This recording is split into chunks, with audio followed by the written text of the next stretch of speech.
Good afternoon, Sir Rogon. Today, I will report the assignment number 11, number 1.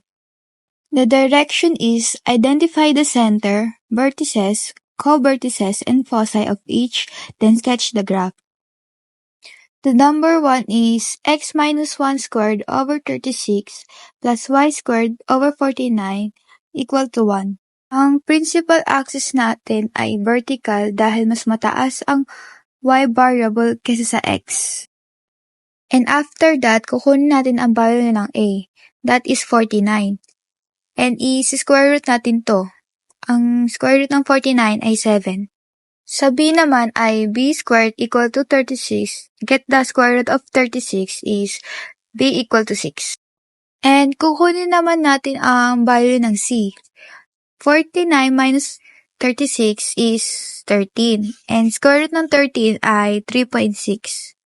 Ang center natin ay 1 at 0 dahil ang h natin ay 1 at yung k natin ay yung y squared dahil walang value ang y kaya lalagay na lang natin ng 0.